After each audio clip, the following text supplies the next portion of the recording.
everybody tonight? Winston, I can't hear you.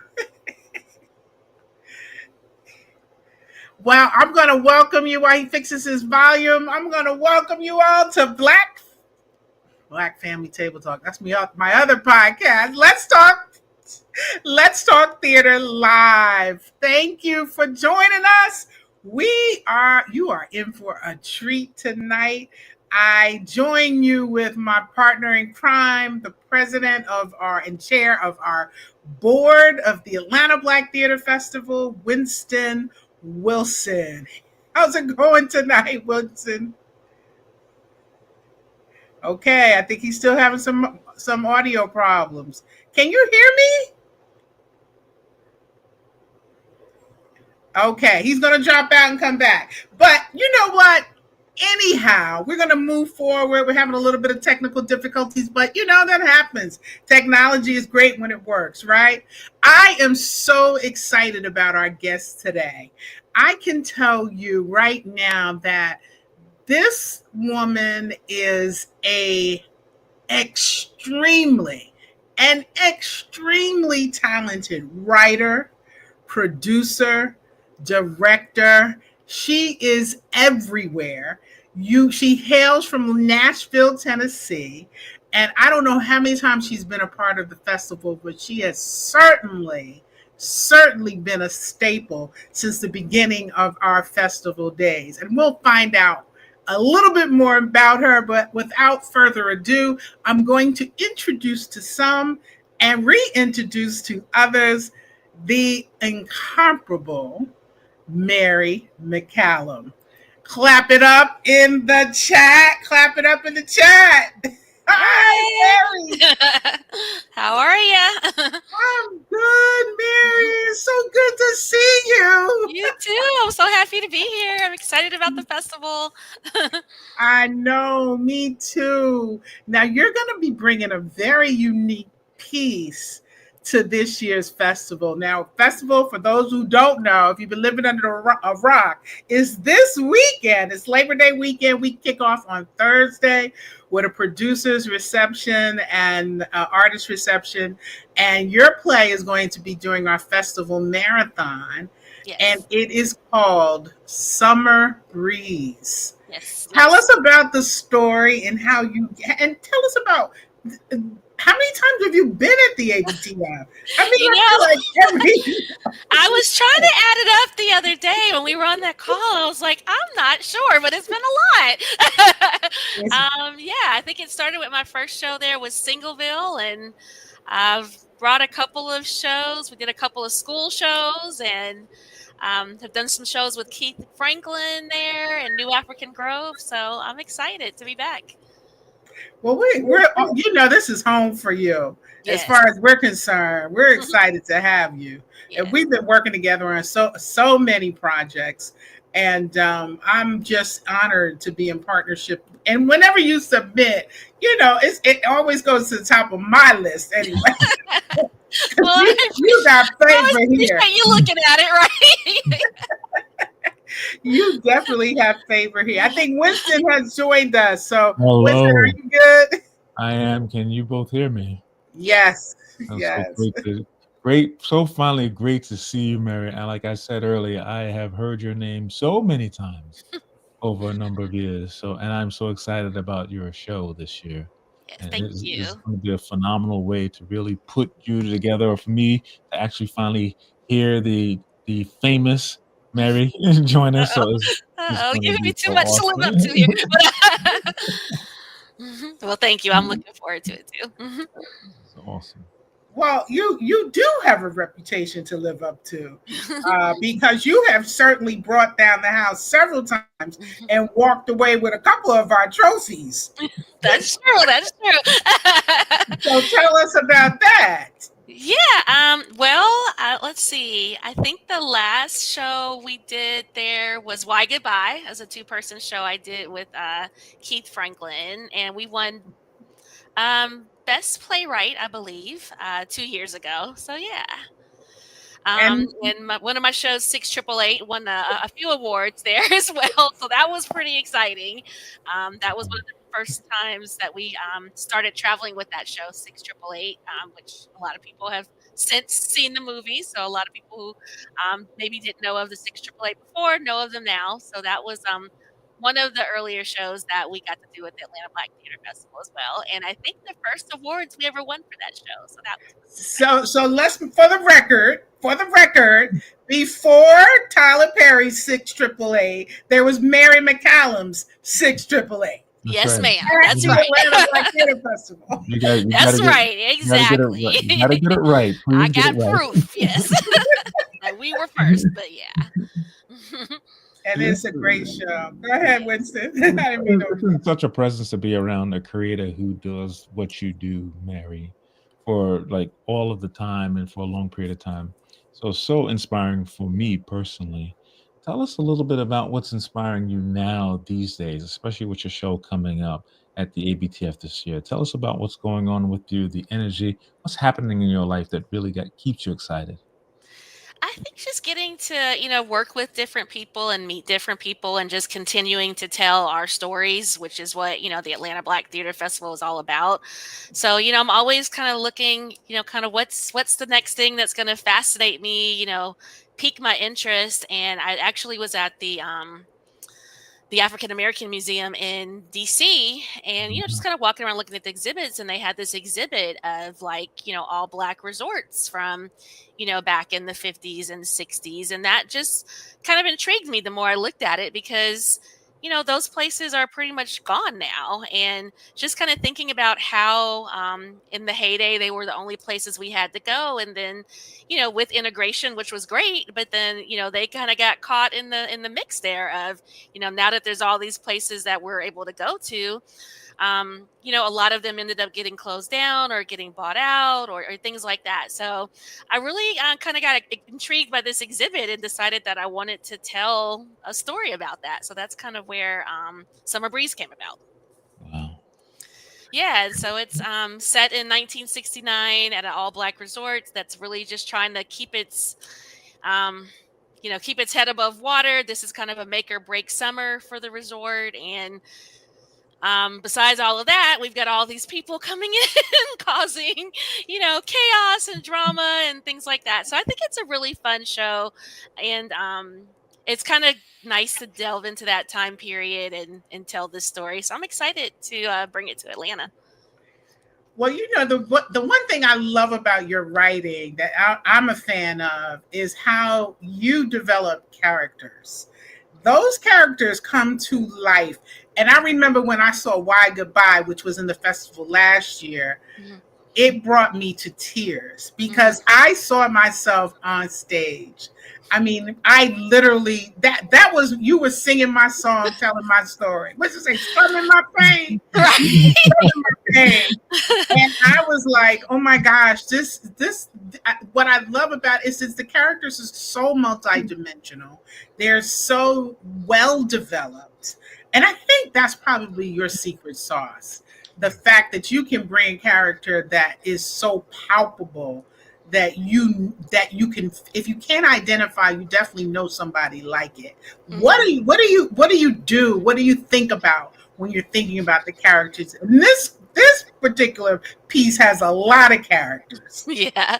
I don't know. I mean, I usually try to think of, I won't necessarily people I know, but I think kind of like you said, even with Why Goodbye, I mean, there are pieces of me in there, and I think a lot of women and men saw pieces of them. So I kind of draw off of experiences and people I know, and I just really think with characters, like nobody is necessarily all good or all bad, So I try to find those, we're normal people who have all of these different complexities and layers. So I try to think about how can I make this character just, not one dimensional. So what are some of the, the things that people might not expect to come out of this character's mouth, or what are the things that they would expect and can't identify with? So that's kind of my approach when I take it, but every piece is different. Every character is different. Sometimes characters are drawn from people I know, sometimes they're not, so it just really is a mix. Yeah. a wonderful graphic you have here. Yeah. It's putting me in the mood of a resort like that. That's such a wonderful piece there. Thank I you. wanted to further into this concept of characters. And Mhm. a lot of times when I know Tony sees way more theater than even I do, and I believe that this is the hallmark of a successful show about the characters. So tell us one snippet without going into too much detail about one of the characters that we should expect out of Summer Breeze. Ooh, who should I delve into? One of my favorite characters is Edward. He's being played by Andre Minkins, who got to do the show, and we did it in October here in Nashville. So I'm super excited that he's able to come do it. He really embodies this character so much, and Edward is. I mean, not to give too much away, but I won't. He's he's a very successful businessman, but he's also kind of got this kind of sneaky side to him. He's got some things that he's kind of up to, but he Uh-huh. plays it off really well. So I love seeing Andre play this character because he does it so well. And, Edward has all these facets where he's, being one way with, his wife and another way with his son. And then, so I just love that character because he's got some good meaty stuff that he gets to do. So he's a lot of fun to watch and to I see am that character. so jazzed. I've known Andre for a long period of time. He's obviously a successful educator, and I've Hmm. never seen him perform before. Oh wow, well, you're in for a So treat I am for super sure. jazzed about that. Yeah. Yes, Andre is my theater buddy. I call him my theater buddy. He definitely has some acting chops. Yes, So he that does. is that I'm so happy to hear he's a part of that. A Yes. part of your show. Yeah. Wow. Yep. Wow. So So he where does Summer Breeze go after this? Do you have any plans I or what's going on? I don't really, which is kind of unlike me, but because I usually like know where we're gonna go next. But no, I mean, like I said, that we did the show. It debuted. We did it as a reading in September. We have a theater festival we do here in Nashville called Shades of Black Theater Festival. That's every September at the Dark Horse Theater, and it was a reading there. Then we put it on its legs in October. So this is really kind of bringing it back to life. So I'm really excited to see where it goes from here. Now, are you one of the producers of Shade to Black? Yeah, myself and Sean Witzel, we both have theater companies here in Nashville. We actually started with, there were four theater companies who just all happened to have shows back to back at the Dark Horse Theater, just kind of by accident, and it was like, hey, this never happens. We got, the whole theater is written out by all these black people. So let's try to come together and, create something that we can, get some synergies from each other and help each other promote and things like that. So that's how it all came about originally. So we're excited to keep it going here.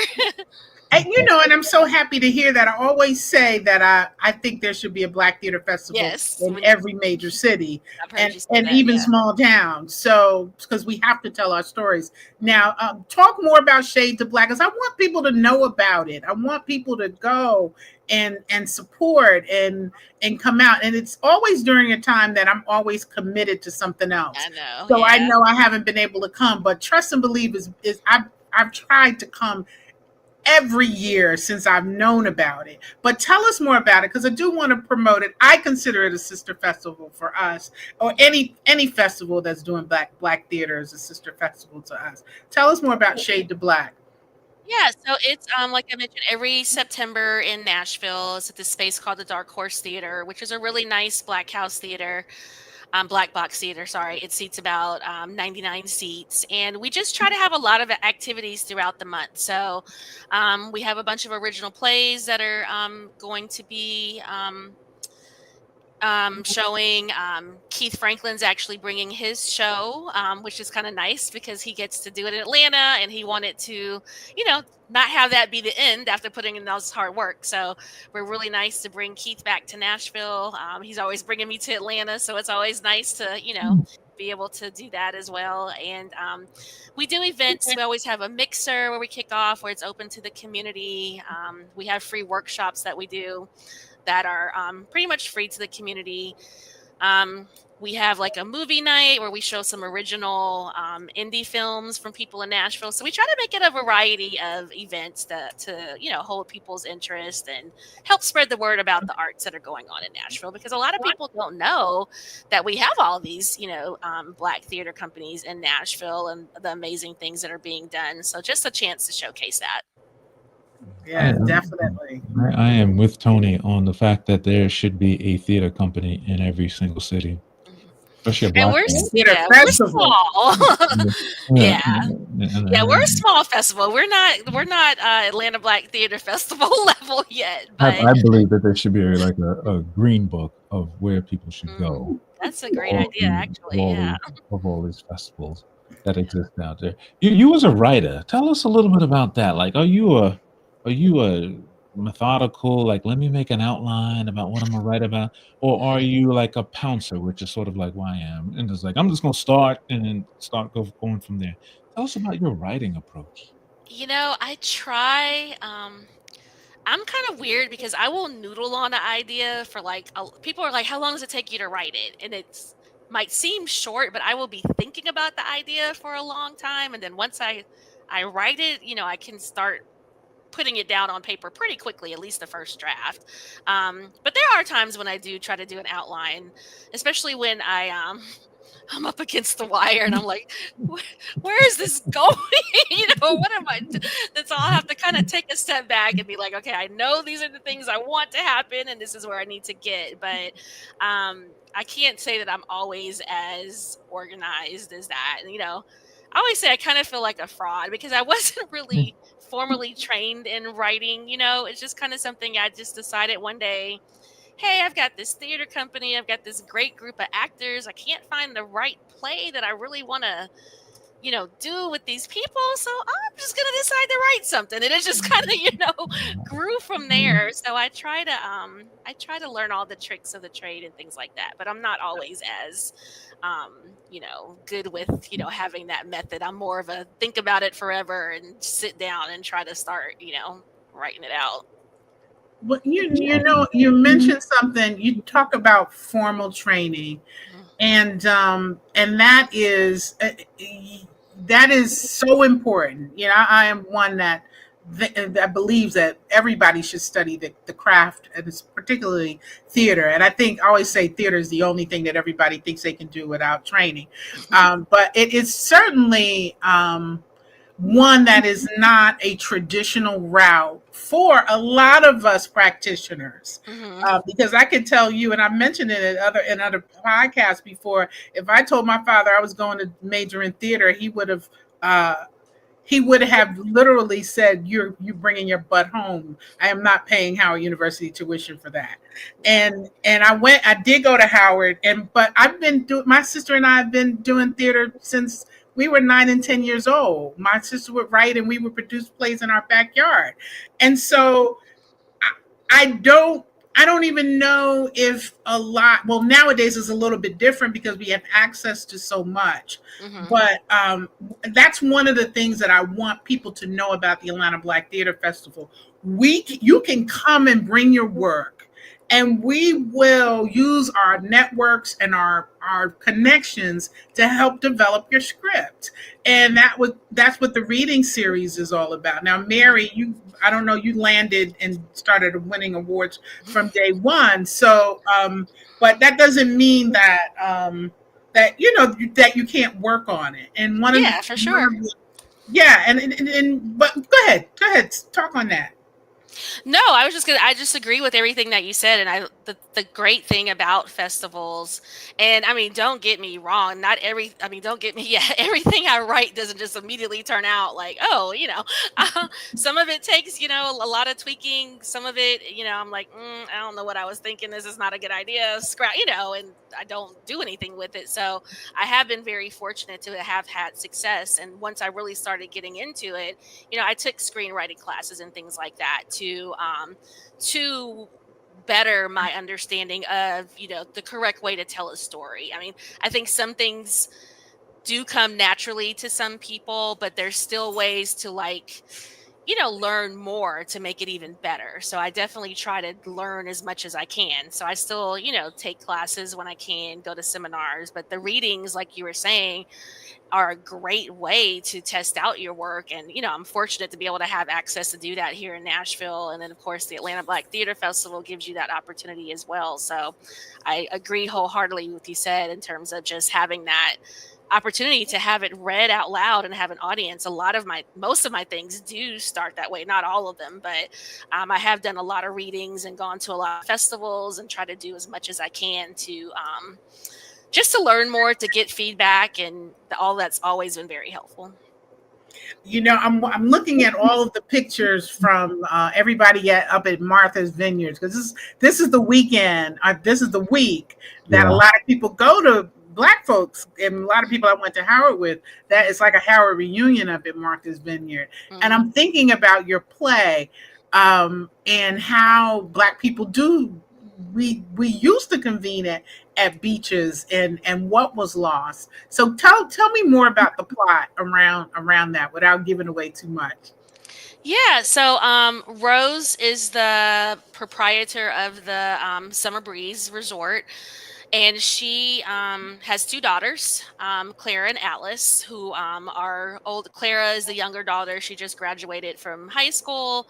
She's kind of the young, carefree, figuring out her life. And then she also has another daughter, Alice, who is older, kind of definitely the more serious daughter, takes her devotion to her mother and the resort very seriously. So there's conflict between these two siblings in terms of, the younger one wanting to go to college and the mother's trying to encourage her even though she has no money. And the older one, Alice, is like, wait a minute, why are we talking about sending her to college? What about me? So we've got that conflict going there. And then Edward, who I mentioned, arrives at the resort. They're lifelong friends of Rose and her husband, who's passed away. And they just kind of set out about this change of events. Edward brings his wife, Prudence, who is Rose's former best friend. They actually both used to date Edward, which is another kind of subplot. And they also bring their son, Junior, who Clara, the youngest daughter, has a thing for. So all of that kind of comes to a head as they show up when the resort's not even open yet, and Rose is trying to get everything together. And then we also have this young soldier who's just back from Vietnam, Christopher, who arrives. He's always spent his summers at the beach with his mom. He comes just back from Vietnam. And so we've got a kind of nice mix of people who are now at the resort for this opening weekend that's not even supposed to be the opening weekend yet. And a lot of things come to light just in terms of people's desire, like Alice, her dreams versus wanting to be there to support the resort and support her mom. The mom doing the best she can to try to give both of her daughters this better life, and the things that Edward and his wife and son bring. So there's a whole lot of things in the mix there that kick off that weekend. Wow. Wow. Mary, you talked about Andre Mm-hmm. being one of the cast members. Mm-hmm. Tell us about a couple of the other cast members that are going to be part of this. Yeah, so we have Maya Jackson, who plays the youngest sister, Clara. I'm just like a mom. I'm always getting their names mixed up. I'm like, Clara, Alan. But yes, she plays the younger sister. And I love Maya. Her nickname is MJ. I actually met her at a film. Well, actually, no, this is a great story. I actually met her mother at a film festival in Chicago. We were doing our film Singleville in Chicago. And, we always have a talk back at the end. And her mom comes up and she's like, my daughter is coming to Nashville to go to Tennessee State. And she's an actress. And I want to connect you all. And it's been so awesome because we've been working with MJ ever since she moved to Nashville based off of that connection with her mom. So MJ's really, really bright. She does it all. She writes, acts, directs. She is moved back to Chicago here recently, but really excited to have her in the show. We have Tia Lewis, who plays Prudence. We have Cortez Lee, who plays Christopher, the soldier. Cameron Robinson is Alice, the other daughter. And then we have Anthony Newkirk, who is Junior, Edward and Prudence's son. So a really great cast. Wow. Really amazing. You know what I love, because every when you write, there's always a lot of twists and turns to your stories, and I mean the very basic craft of writing is evident in your writing, and how the characters unfold, and then they come to a head in an arc, and you can see the conflicts unfolding as the dialogue advances. And I think that is just that's why I'm such a fan. And I think that's why you always went out ahead and walk away with the award. So you know what, all I got to say is get your tickets, because she's closing out the festival Woohoo! with at the Latanya Richardson Jackson and Samuel L. Jackson Performing Arts Center. So that says something right there about the piece. And I couldn't think of a better story to close out the part portion of the festival before we head back to the hotel and do the dinner gala. But your show starts at what time on Saturday? It is at 7 p.m. on Saturday. At 7 p.m. So that's the perfect time to Yes. come out, and perfect theater time on a Saturday night. Come on, you can have dinner, or you can come see the other shows. Exactly. And Make a then, day of it. Yes. all right, make a day of it. That's what it really is all about. We've got 5 shows back to back starting at 11 o'clock, so you can immerse yourself in Black stories and Black excellence. And Yes. thank you for your excellence and always putting forth the very best. Thank Winston? you. And Mary, you're going to be at the show on Saturday, but otherwise than that, how can people connect with you or find you out there? What are some ways they can do that? Yeah, we have our website. It's Sista Style Productions, SISTA Style Productions with an S at Sista Style Productions. Sorry, Spell it that's our again? website. SisterStyleProductions.com. Spell it again? SISTA Style Productions.com. And that is also our email, sisterstyleproductions@gmail.com as well. But yeah, I'm definitely looking forward to connecting with people at the festival, and you can catch me there. But yeah, you can go to our website and connect that way too. Absolutely. Well, it's such a pleasure to have you again, bringing a classic. What I believe is going to be a classic, because you've done. What have you did? You've done the Bessie. What is the story? Fly Girl, Bessie Coleman. The Bessie Coleman story, Fly Girl, right? You've done 688 with us. You've done Sisterville with us, which is now a movie. Yes. So I mean, they just keep the hits just keep coming. I hope so. Your lips to God's ears, you know. Yeah, right. Well, you keep turning them out. So this year's treat is Summer Breeze, and I love the title. I love everything about this story. It is just brilliant storytelling, and I'm so excited to have it. You can get your tickets and passes at abtf.ludus.com. You can see it scrolling across the bottom. Anything else you want to say before we close out? No, other than thank you, Tony and Winston, for all that you guys do. And this festival is such a great opportunity for us artists and creators. And I'm so glad that you do it every year. And just thank you for all you do for us and for Atlanta. And I'm really excited to see you all and be a part of it again. Winston? Thank you so much, Mary. We are so excited about your show. I am super thrilled about everything about it. For those of you who are going to be part of the ABTF this year, come and spend some time with us.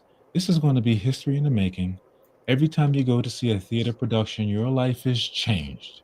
It is not the same life. So come and have your life changed just a slightly little bit. But at the same time, get with us and spend time as our stories are under assault.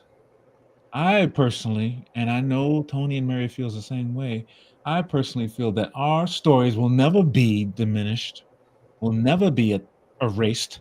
And so when you come to the ABTF this weekend, you are actually helping to give fuel to the power of our stories forever. You are making sure that our stories live beyond all of the patrons, all of the actors, all of the producers are here to make history. So when you come, you're going to have a blast. You're going to come on the Creative Arts Conference this coming Friday. It's going to be amazing. You're going to come and see all these shows, but you'll be part of our telling our stories and telling anyone who tells our stories that they shouldn't exist to know our stories are going to be embedded in this world for as long as we exist. So I'm super excited about this weekend. I'm super excited about the fact that we are launching that Performance Arts Center at Spelman College. It's going to be so many things. Every single moment is going to be fuel for your spirit. So please be with us this coming weekend. Absolutely. Stay all day. As you spoke, I was going to let you have the last word, but as you spoke, one of the things that came to mind, we were talking about them trying to kill our stories, is how I don't understand.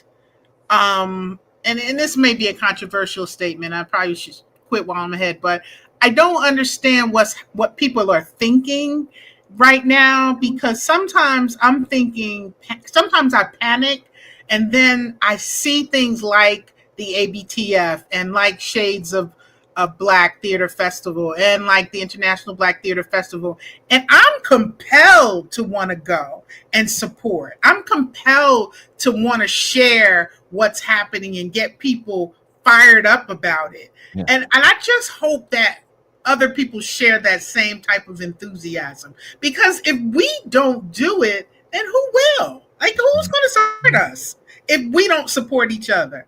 And when something goes wrong, we tell everybody about it. But when something is being done right, this is our 14th year. When something is done right, then you should be running to it every year, supporting, sharing, because we can't exist without you. So I'm just pleading and appealing to our audiences. If you can't come, try to set it up. Labor Day weekend every year, we're at the historic LaTanya Richardson Jackson and Samuel Jackson Performing Arts Center. Say that 3 times. we are here. We've got HBCU relationships. We've got 8 interns coming in from Howard, North Carolina A&T, Alabama State University. I'm saying maybe we're not doing a good enough job of sharing our story. We've got over 70 interns with Spelman College participating. So they're learning the craft of theater. Mary McCallum is a definite example. And I'm hope to see some students in the audience at your show as the closing show. Mary McCallum, just to let you all know, she has a following in Atlanta. People know her in Atlanta, so don't wait to get your tickets. It's a smaller, more intimate venue than we're typically used to. And y'all know we go to the Southwest Arts Center the last couple of years, and they're under construction this year. So we're at Spelman as a courtesy and host of Spelman as their guest. The venue is smaller. It's about a third smaller than what we're used to. So we anticipate a sellout. You don't want to be on the outside looking in, scratching the window saying, I wish I bought my tickets in advance. So go ahead and get your tickets. I hope to see you. We want to love on you. We want you to see yourself on stage. Bring the young folks, because God knows they need it. And let's just keep this momentum going. Let us tell our story. Yes. And last thing I'll tell you is that when you come to the show and you're part of this, you are part of the story. You're the star of the story. All right, y'all. Have a fantastic evening. Thank you, everyone. Thank you so much for having me. I appreciate it. Thank you,